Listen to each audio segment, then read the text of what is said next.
आज के इस वीडियो में यूपी ट्रिपल एससी हिंदी के उन प्रश्नों को कवर करेंगे जो कि यूपी ट्रिपल एससी के विभिन्न एग्जामों में पूछे जा चुके हैं और ये सारा क्वेश्चन आपके आगामी परीक्षाओं के लिए बेहद महत्वपूर्ण होंगे।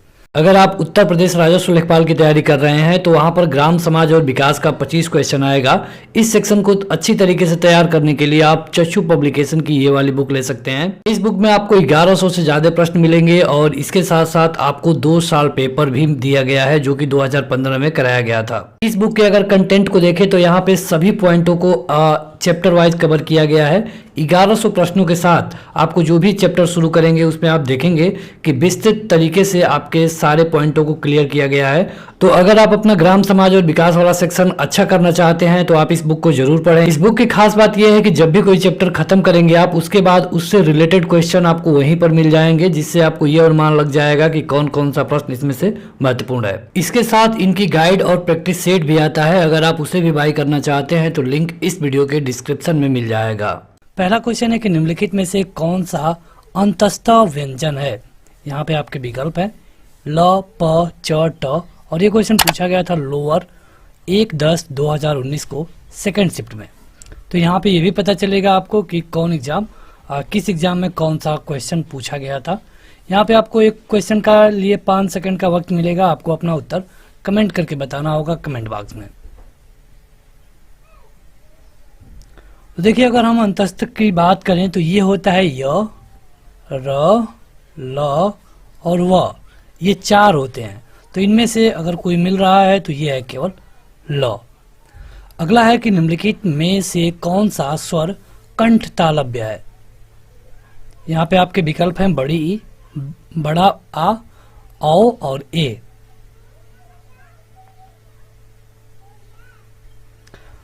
तो अगर हम बात करें कंठ तालव्य की तो कंठ तालव्य का ये मतलब होता है कि ऐसे वर्ण जिनका उच्चारण कंठ और तालु, कंठ और तालु दोनों के सहयोग से हो, उनको हम कहेंगे कंठ तालव्य।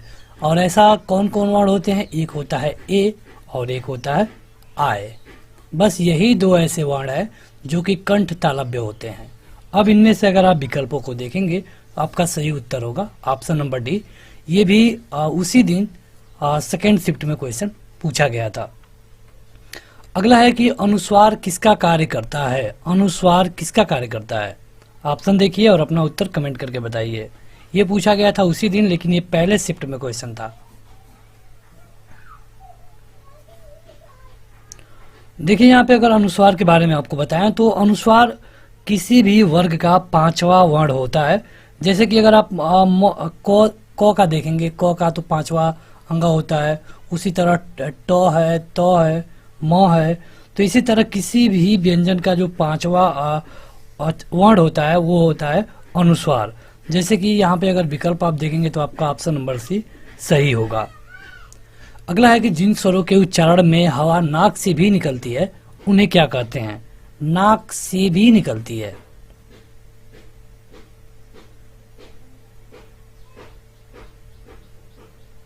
तो इनको हम कहते हैं अनुनासिक।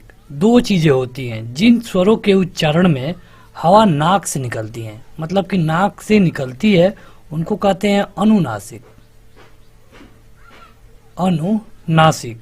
और जिनके उच्चारण में हवा केवल मुंह से निकलती है उनको कहते हैं निरुनासिक, निरुनासिक। तो ये 2 चीजें होती हैं, कई बार पूछा गया है। तो यहाँ पे जो क्वेश्चन पूछा गया था उसका सही उत्तर क्या होगा, ऑप्शन नंबर बी। ये क्वेश्चन उसी दिन पूछा गया था पहले शिफ्ट में। अगला है कि निम्नलिखित में से कौन सा संयुक्त स्वर नहीं है, और ये लोअर सेकेंड का है। 30 सितंबर 2019 को जो पेपर हुआ था सेकेंड शिफ्ट का।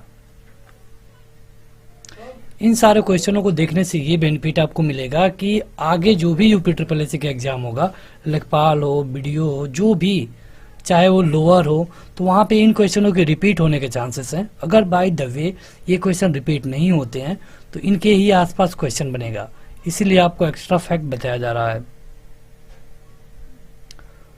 देखिए, यहाँ पे पूछा गया है संयुक्त स्वर के बारे में कि कौन संयुक्त स्वर नहीं है। तो अगर बात करें हम संयुक्त स्वर की तो ये होता है ए, आए, ओ और औ। अगर ह्रस्व स्वर बताएं आपको ये होता है अ, ई, उ और रे। अगर दीर्घ स्वर बताएं तो दीर्घ स्वर होता है आ, बड़ी ई और बड़ा ऊ। तो यहाँ पे अब आप देखेंगे कि पूछा गया है कि कौन संयुक्त स्वर नहीं है, तो ये होगा बड़ा ऊ, क्योंकि संयुक्त स्वर जो यहाँ पे लिखा है हमने इसमें ये नहीं है। बड़ा ऊ क्या है, तो ये दीर्घ स्वर है। यहाँ पे कहा गया था कि नहीं है, वही आपको बताना था। अगला है कि निम्नलिखित में से कौन सा वर्ण दंत नहीं है। क्वेश्चन पूछा गया था लोअर 30/9/2019 को सेकंड शिफ्ट में।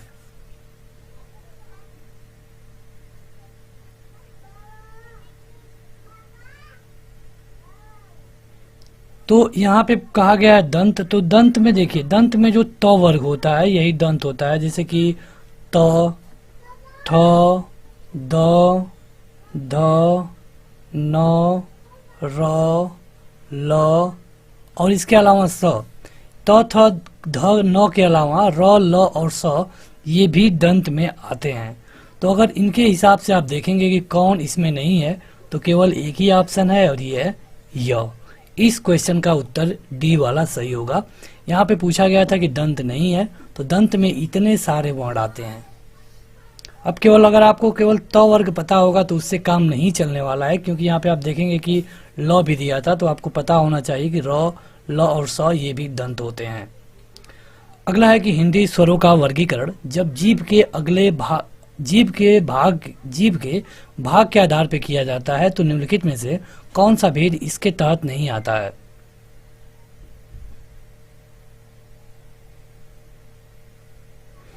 देखिए, अगर हम बात करें जीभ के आधार पर जो विभाजन होता है, तो जीभ के आधार पे जो विभाजन होता है इसके 3 प्रकार होते हैं। पहला होता है अग्रस्वर, दूसरा होता है मध्य स्वर और तीसरा होता है पश्च स्वर। ये 3 विभाजन होते हैं जीभ के आधार पे। लेकिन यहाँ कहा गया है कि इनके तहत में नहीं आता है, तो इनके तहत में नहीं आता है विवृत, यानी कि इसका ऑप्शन नंबर डी सही होगा। अब विपरीत स्वर क्या होता है, तो विपरीत स्वर वे स्वर होते हैं जिनके उच्चारण में मुख द्वार पूरा खुलता है, जैसे कि आ का उच्चारण करिए, आपका मुंह पूरा खुलेगा, तो इस तरह के शब्दों को हम विवृत कहते हैं। अगर हम मुख को खुलने के आधार पे इसको बांटे तो ये 4 भागों में बांटे जाते हैं, जैसे कि पहला है विवृत, दूसरा है अर्ध विवृत, तीसरा है यहाँ पे समवृत और ये होता है अर्ध विपरीत सम। ये 4 भाग होते हैं। तो देखिए आगे बढ़े, लेकिन उससे पहले बता दें कि अगर आप ऐप डाउनलोड करते हैं, जिसका लिंक इस वीडियो के डिस्क्रिप्शन में और पहले कमेंट बॉक्स पे मिल जाएगा, तो वहाँ पे आपको जाना होगा नीचे। यहाँ पे आपको UPSSC एग्जाम दिखेगा। इसको ओपन करने के बाद यहाँ पे आप हिंदी ग्रामर देख सकते हैं। UPSSC के लिए यूपी के जीके, जनरल नॉलेज, पिछले साल के पेपर एग्जाम वाइज यहाँ पे आपको मिलेगा और यहाँ पे आप अभी तक जो क्वेश्चन पूछे गए थे वो आप देख पाएंगे क्लिक करके। तो वीडियो देखने के बाद ऐप को जरूर डाउनलोड करें। अगला है कि निम्नलिखित में से पार्श्विक ध्वनि कौन सी है। पार्श्विक,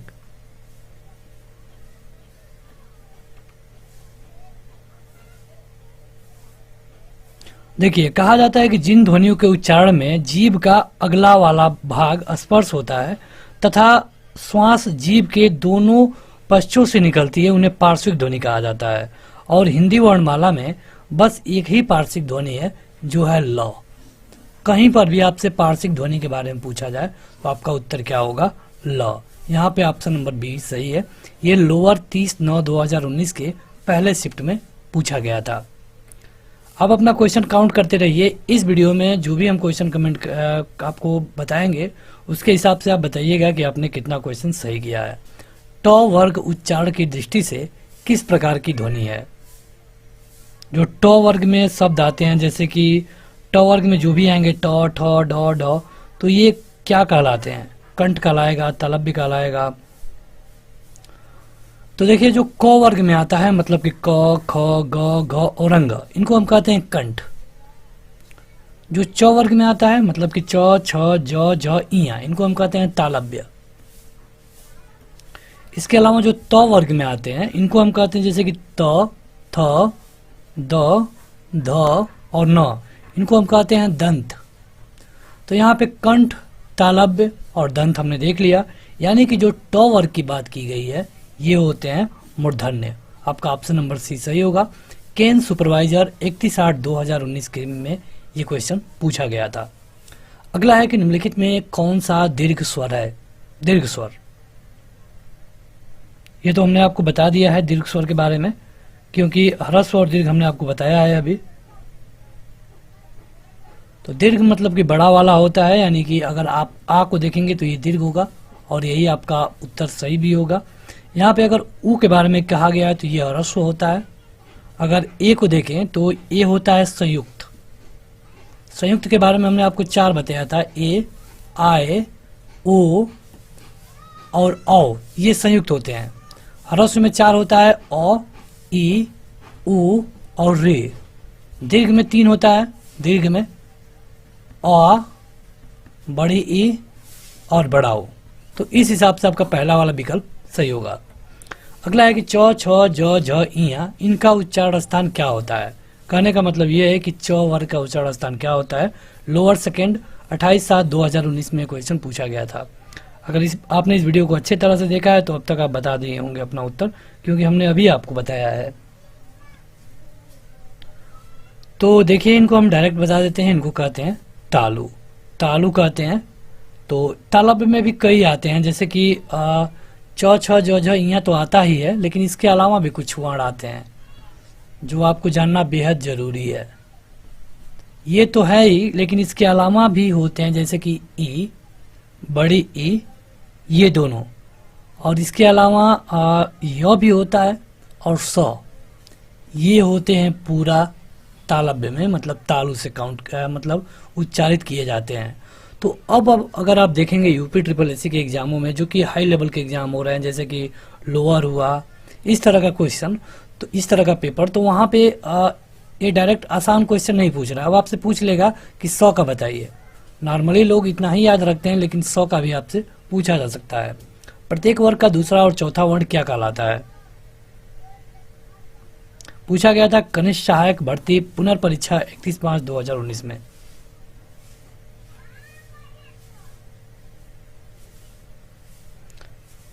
पाँच सेकेंड है आपके पास, तुरंत अपना उत्तर कमेंट करके बताया करिए। ऐसे व्यंजन जिनको बोलने में अधिक प्रयत्न करना पड़े और बोलते समय मुख से अधिक हवा निकले तो उन्हें महाप्राण व्यंजन कहते हैं। और यहाँ पे कहा गया है कि दूसरा और चौथा, तो इन दोनों को हम कहते हैं महाप्राण। पहला होता है अल्प प्राण, दूसरा होता है महाप्राण, तीसरा होता है अल्प प्राण, चौथा होता है महाप्राण, इस तरह। तो यहाँ पे पूछा गया था दूसरा और चौथा। दूसरा और चौथा से क्या मतलब कि अगर हम क वर्ग का ले लें तो क, ख, ग और घ, यानी कहा गया है कि घ और ख का बताइए, तो इनको हम कहते हैं महाप्राण। इसके अलावा कई और हैं जो कि आपको सेकंड वाले में देख लेना होगा, जो भी आता है सब महाप्राण में आएगा। उच्चारण की दृष्टि से संबल ध्वनि का कौन सा वर्गीकरण है? संबल ध्वनि का कौन सा वर्गीकरण है? क्वेश्चन ने पूछा गया था कनिष्ठ सहायक भर्ती पुनर्परीक्षा 31/5/2019 में। अगर आपने दिया हो सके आपको याद होगा। कुछ क्वेश्चन ऐसे पूछे जाते हैं जो कि आपको नॉर्मली हिंदी ग्रामर के बुक में मिलेगा ही नहीं। ये जूनियर असिस्टेंट के पेपर में आया था। तो इसके लिए सही उत्तर था संपृक्त ध्वनि। संपृक्त ध्वनि, संबल एक संपृक्त ध्वनि है, और जब एक ध्वनि दो व्यंजनों से संयुक्त होती है तब इसे हम संपृक्त ध्वनि कहते हैं। जैसे कि अगर हम देखें सौ और ब, इन ध्वनियों के मध्य में म आ रहा है, तो जो म है यह एक संपृक्त ध्वनि है। जैसे कि यहाँ पे आप देख रहे थे कि सौ और ब के बीच में क्या आया था? म। अगला है कि हिंदी भाषा में ह्रस्व स्वरों की संख्या कितनी होती है?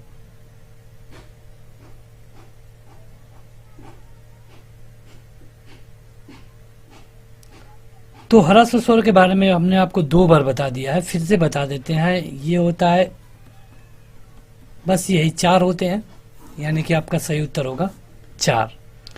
अगर आप देखेंगे तो परंपरागत रूप से जो स्वर होते हैं इनकी संख्या केवल 11 ही मानी गई है, जिसमें से 4 ह्रस्व होते हैं, 3 दीर्घ होते हैं, और या फिर दीर्घ में आप देखेंगे कभी कभी संयुक्त को भी जोड़ देता है।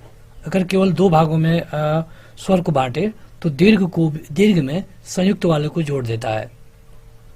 अगला है कि लिपि चिन्हों के क्रमबद्ध समूह को क्या कहते हैं।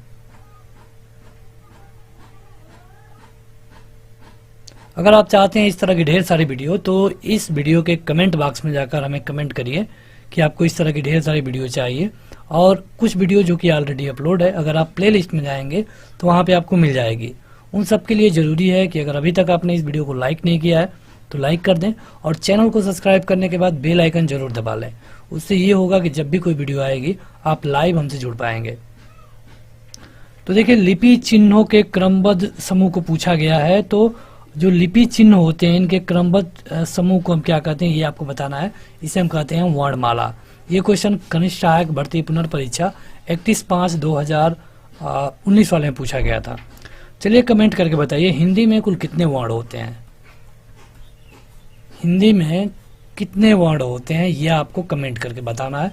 कोई विकल्प नहीं है, आपको अपना उत्तर कमेंट करके बताना होगा। और एक चीज, कमेंट बॉक्स में कमेंट करके बताइए, लाइव चैट बॉक्स में नहीं, कमेंट बॉक्स में, ताकि हम उनके कमेंट को बाद में भी देख पाए। अगला है कि कौन सी दो मात्राएं हैं जिनका प्रयोग तो किया जाता है किंतु उनका समावेश स्वर में नहीं किया जाता। क्वेश्चन पूछा गया था कनिष्ठ सहायक पुनर्परीक्षा 31/5/2019 में। तो ये है अंग और अ। देखिए, अगर आपको याद हो तो हमने आपको यहाँ पे बताया था कि हिंदी में कुल 11 स्वर होते हैं, लेकिन अगर आप काउंट करेंगे तो इनकी संख्या 13 हो जाती है। लेकिन इनमें जो अंग और अ है इनको स्वर में नहीं काउंट किया जाता है, लेकिन इनका हम यूज करते हैं। तो इस क्वेश्चन के हिसाब से यही आपको बताना था कि कौन है जिनका आप यूज तो करते हैं लेकिन इनको मतलब काउंट नहीं करते स्वर में। तो देखिए, जो अंगा है और अ है, इसमें अंग को क्या कहते हैं, अनुस्वार, और अ को क्या कहते हैं, विसर्ग। ये बेहद महत्वपूर्ण है। और इन दोनों को क्या कहेंगे मिला लेंगे अगर, तो अयोगवाह। बहुत बार पूछा गया है यूपी ट्रिपल एससी में, बीएड में, तो इस तरह के क्वेश्चन बहुत बार पूछे गए हैं। यूपी ट्रिपल एससी में तो बहुत बार पूछा गया है। किस व्यंजन का उच्चारण स्थान तालव्य है ये बताइए। राज्य मंडी परिषद भर्ती परीक्षा 30/5/2019 शिफ्ट 1 में क्वेश्चन पूछा गया था। यहाँ पे आपको अच्छी तरह से बताने की जरूरत है क्योंकि इस तरह का क्वेश्चन बहुत बार घुमा घुमा के पूछा जा रहा है। तो चलिए बता देते हैं। अगर हम बात करें क वर्ग की, यानी कि क, ख, ग, घ और अंग, तो इनका उच्चारण स्थान होता है कंठ। उसके बाद से देखेंगे च, छ, ज, झ, इया। इसके अलावा ई, बड़ी ई, य और स, इनका होता है कुल मिलाकर के तालु। यही आपसे पूछा गया था तालु, तो इस हिसाब से आपका सही उत्तर होगा बी वाला। इसके अलावा भी कई चीज होते हैं, जैसे कि अगर ट वर्ग का पूछ ले तो ट वर्ग में जो भी है, या फिर री का पूछ ले, र का पूछ ले और सौ का पूछ ले, तो इन सब का होता है मूर्धन्य। और अगर त वर्ग का पूछ ले, त वर्ग, या फिर ल का पूछ ले, या फिर इस वाले सौ का पूछ ले, तो ये होता है ओष्ठ। दंत होता है त वर्ग का, इसका दंत होता है दंत। इसके अलावा प वर्ग का, प और प वर्ग के साथ छोटा ऊ और बड़ा ऊ, इनका होता है ओष्ठ। यहाँ पे देखिए एक्स्ट्रा वाले हम इसलिए बता रहे हैं, जैसे कि यहाँ पे ये है, यहाँ पे ये है, यहाँ पे ये वाले हैं, क्योंकि अब यूपी ट्रिपल एससी इनको पूछना शुरू कर दिया है। अब आपको इन्हें भी पढ़ना होगा। अगला है कि जिन ध्वनियों की गणना न स्वर में की जाती है न व्यंजन में की जाती है, उनको क्या कहते हैं। अभी हमने आपको बताया है, राज्य मंडी परिषद भर्ती परीक्षा 30/5/2019 के शिफ्ट 1 में पूछा गया था। तो अभी हमने आपको बताया कि ये दो हैं, अंग और अ, जिनमें से इसको अनुस्वार कहते हैं, इसको विसर्ग कहते हैं, और दोनों को मिला करके क्या कहते हैं, अयोगवाह। आगे बढ़े उससे पहले जो लोग अभी तक इस वीडियो को लाइक नहीं किए हैं, लाइक करें और इसे थोड़ा शेयर भी करिए, ताकि और भी लोगों तक ये वीडियो जा सके, हम भी मोटिवेट हों और आपके लिए ये सीरीज कंटिन्यू रखें। जीके के लिए ऑलरेडी सीरीज चल रही है और हिंदी के लिए भी। जो भी क्वेश्चन पूछे गए हैं सभी एग्जामों में मिला करके सब आपको प्लेलिस्ट में मिल जाएगा या फिर ऐप पे मिल जाएगा। स्वर तंत्रियों के आधार पर व्यंजनों को कितने वर्गों में बांटा गया है?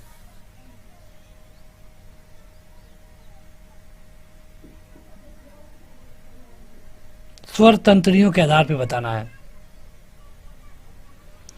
ये होता है, एक होता है सघोष, दूसरा होता है अघोष। अब ये कितने हैं? तो 2 हैं, यानी कि आपका ये वाला विकल्प सही होगा। राज्य मंडी परिषद परीक्षा 30/5/2019 के पहले शिफ्ट में एक क्वेश्चन पूछा गया था। इनका अगर आपको उच्चारण सुनना है तो ये सुनिए कि नाद की दृष्टि से जिन व्यंजनों में वर्णों के उच्चारण में स्वर तंत्रियों में झनकार पैदा होता है उन्हें हम सघोष कहते हैं। जिनमें झनकार नहीं होता है उनको हम अघोष कहते हैं। स्वर तंत्रियों के आधार पर ये 2 भागों में बांटा जाता है। जिह्वा के नोक जब ऊपर के दांतों की पक्ति के सामने वाले दांत के ऊपरी हिस्से के संपर्क में आकर वायु के प्रवाह को अवरुद्ध करती है तो ऐसे उच्चारण स्थान को क्या कहा जाता है? कमेंट करके बताइए। राज्य मंडी परिषद भर्ती परीक्षा 30/5/2019 में पहले शिफ्ट में पूछा गया था।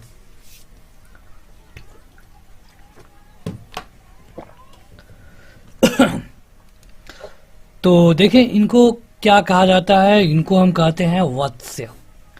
जिह्वा की नोक जब ऊपर जाती है दांतों की ऊपरी वाली पक्ति को रोक करके वहां से जो हवा आता है उसको रोकती है और इस समय जो उच्चारण होता है उनको हम वत्स कहते हैं। और जैसे कि आप देखेंगे न होता है, स होता है, र होता है, ल होता है, ये 4 वर्ण होते हैं वर्ड्स में। तो डायरेक्ट ये भी पूछ सकता था कि इसमें से वत्स्य ध्वनि कौन कौन सी है और यहाँ पे आपको विकल्प दे सकता था। तो इसलिए आपको इनका जो नाम है उसे याद रखना है। यूपी ट्रिपल एससी के लिए जो भी हिंदी की क्लास चलेगी उसमें हम आपको ये पूरा कंप्लीट अच्छे से बताते चलेंगे। अगला है, इनमें कौन सी देवनागरी लिपि की वर्ण ध्वनि नहीं है?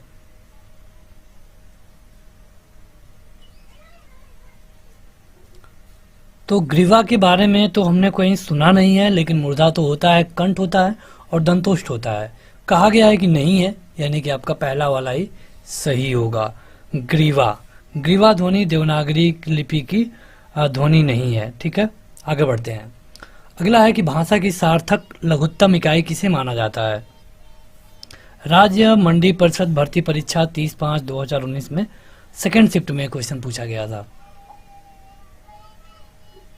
लघुत्तम इकाई को, तो लघुत्तम इकाई को हम क्या कहते हैं ये बताइए। लघुत्तम इकाई को हम कहते हैं शब्द। आप में से कई सारे लोग वर्ण को बता रहे होंगे, लेकिन वर्ण नहीं होगा। क्वेश्चन को एक बार अच्छे से देखिए। कह रहा है सार्थक लघुत्तम इकाई, सार्थक भी हो, उसका कोई अर्थ भी निकले। अब कहेंगे क का क्या अर्थ होता है? कुछ नहीं। अगर क से कमल हो जाए तो इसका अर्थ होता है एक ऐसा फूल जो कि कीचड़ में खिलता है, इस तरह का होता है। तो यहाँ पे सार्थक पूछ लिया है, तब जाके आपका सही उत्तर होगा शब्द। तो इस तरह के कई क्वेश्चन पूछे जाते हैं आपसे यूपी ट्रिपल एससी के एग्जामों में। खूब घुमा फिरा के क्वेश्चन पूछे जा रहे हैं। आपको हिंदी को इतना आसान नहीं लेना होगा, अच्छे से पढ़ना पड़ेगा। अगला है, किस स्वर के उच्चारण में दीर्घ स्वर से भी अधिक का समय लगता है? उन्हें क्या कहते हैं?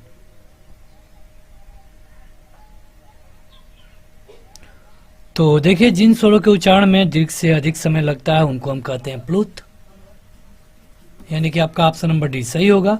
जैसे कि ओम, ओम में आप देखते हैं इस तरह होता है। और ओम के अलावा अगर आपको सुनो, सुनो कहा जाए इस तरह, तो यहाँ पे इनको हम कहते हैं प्लुत। अगला है कि प्रत्येक शब्द की वर्तनी सभी वर्गों को उसी क्रम में अलग अलग दिखाना क्या कहलाता है? वर्तनी के सभी वर्गों को। राज्य मंडी परिषद भर्ती परीक्षा 30/5/2019 को सेकेंड शिफ्ट में क्वेश्चन पूछा गया था। इसको कहते हैं वर्ण विच्छेद। वर्ण विच्छेद, जैसे कि अगर आप किताब को देख लें तो इसमें क को आप लिख सकते हैं। किताब में क है, फिर ई है, फिर आधा त है, फिर आ है, फिर ब है और फिर अ है। तो इसको हम कहेंगे वर्ण विच्छेद। अगला है कि वर्णमाला में स्पर्श व्यंजनों की संख्या कितनी होती है? स्पर्श व्यंजनों की, पूरे वर्णमाला की नहीं। जल्दी से अपना उत्तर कमेंट करके बताएं। जो लोग इस वीडियो को ऑफलाइन देखेंगे, मतलब बाद में देखेंगे, कमेंट बॉक्स में अपना उत्तर कमेंट करके बताएंगे। आपको बता दें कि जो लोग कमेंट बॉक्स में कमेंट करते हैं उनका कमेंट ही सभी लोगों के लिए विजुअल रहता है। अगर जो लाइव चैट बॉक्स में कमेंट करता है उनका कमेंट केवल लाइव के समय ही दिखता है, बाद में के लोग उनका कमेंट नहीं देख सकते। तो आप कोशिश करिए कि कमेंट बॉक्स में जाकर कमेंट किया करिए। यहाँ पे इनकी संख्या होती है 25। क्यों? क्योंकि क वर्ग, इसके अलावा च वर्ग, इसके अलावा ट, त और प, इन सब में 5-5 होता है और यही स्पर्श होते हैं। इनके अलावा भी होते हैं, लेकिन स्पर्श व्यंजन अगर पूछे तो ये होगा केवल और केवल 25। अगला है कि स्वर ए आय का उच्चारण स्थान कौन सा है? पूछा गया था राज्य मंडी परिषद भर्ती परीक्षा 30/5/2019 शिफ्ट सेकेंड में।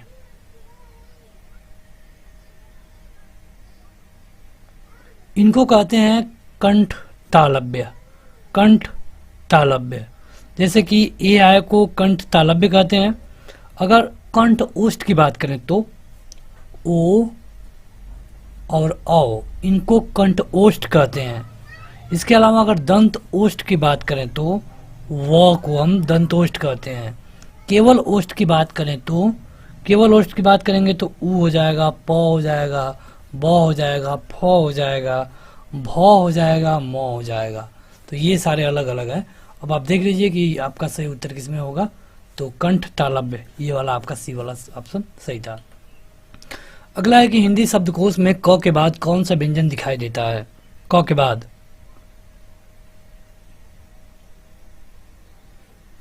क के बाद अज्ञा तो आएगा नहीं, च तो आएगा नहीं, क्योंकि च में क का कोई रोले नहीं है। तो यहाँ पे छ आता है, क्योंकि आप छ को लिख सकते हैं क और स। तो क के बाद ही आया है, यानी कि आपका सही उत्तर होगा क। और राज्य मंडी परिषद भर्ती परीक्षा 30/5/2019 सेकेंड शिफ्ट में क्वेश्चन पूछा गया था। अगला है कि निम्न में दंत वर्ण कौन सा है? दंत वर्ण, देखिए अब क्या हो गया है कि यूपी ट्रिपल एससी एक एक एग्जाम के लिए 10-10 सेट बना रहा है और सब सेटों को परीक्षा में उतार देता है। आप देखेंगे कि कई बार ऐसा होगा कि कई क्वेश्चन आप में मिलेंगे, सेकंड वाले में नहीं मिलेंगे। तो इस तरह 8-8 सेट तो आसानी से बन जाता है। जूनियर असिस्टेंट जैसे पेपरों के लिए कम से कम 8 सेट बनाए जा रहे हैं। तो इस तरह ढेर सारे क्वेश्चन आपको मिल रहा है। अगर आप इन्हें सबको तैयार कर ले तो आप अच्छे से अपनी तैयारी को कर पाएंगे। निम्न में से दंत वर्ण बताना है आपको।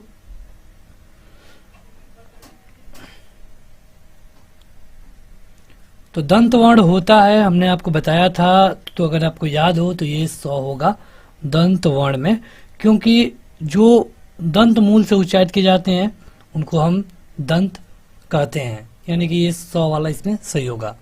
अगला है कि निम्न में से अनुनासिक वर्ण कौन सा है? अनुनासिक,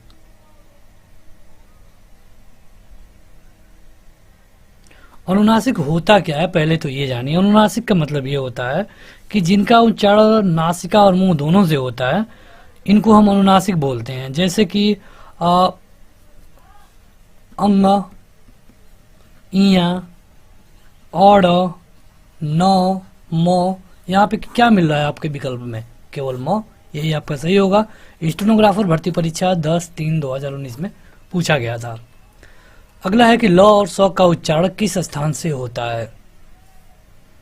ल और स का, जो लोग अभी तक इस वीडियो को लाइक नहीं किए हैं जरूर लाइक कर दें और सभी लोग इसे शेयर भी करिए अपने अपने रिस्क पे। कम से कम अगर आप 1 से 2 शेयर करते हैं तो ढेर सारे लोगों तक ये वीडियो चली जाएगी। ज़्यादा लोगों का सपोर्ट मिलेगा तभी यह सीरीज आगे बढ़ेगी। जो वीडियो ऑलरेडी अपलोड है प्लेलिस्ट में जाकर आप देख सकते हैं। प्लेलिस्ट में भटकने से बढ़िया अगर आप ऐप डाउनलोड कर लेंगे तो वहाँ पे जाकर आप वीडियो वाले सेक्शन में वीडियो भी देख पाएंगे, टेस्ट भी दे पाएंगे। ये होता है ल और स का उच्चारण स्थान दंत से। फिर से हम आपको बताना नहीं चाहते, क ख ग घ का कंठ से और दंत से होता है त वर्ग के सभी उच्चारण का, और इसके अलावा ल और स यही दंत से होता है। क्वेश्चन पूछा गया था जूनियर असिस्टेंट, पेपर हुआ था 19/2/2019 को। अगला है कि स्वरों का उच्चारण होता है कहाँ से? जूनियर असिस्टेंट 19/2/2019 से पूछा गया था।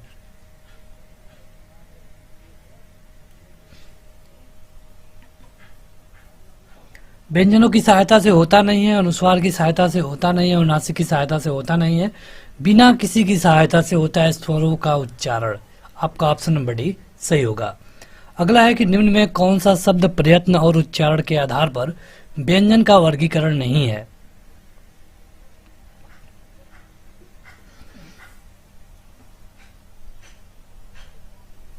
तो ये है सघोष। सघोष को मतलब हम जो स्वर तंत्रियां होती हैं उनके आधार पर बांटते हैं, सघोष और अघोष। यानी कि इस क्वेश्चन का सही उत्तर होगा ऑप्शन नंबर सी। कृषि प्राविधिक परीक्षा 15/2/2019 में क्वेश्चन पूछा गया था। तो बस आज के इस वीडियो में इतना ही। इस वीडियो को लाइक करिए और इस ऐप को जरूर डाउनलोड करिए। लिंक इस वीडियो के डिस्क्रिप्शन में और पहले कमेंट बॉक्स में मिल जाएगा। अगर आप प्ले स्टोर पर जाते हैं तो वहाँ पे आपको एसएससी ऑनलाइन एग्जाम लिखना होगा, वहाँ जाकर आप इसको डाउनलोड कर पाएंगे। आज के इस वीडियो को लाइक करने के साथ अपने दोस्तों में जरूर शेयर करें। Thank you.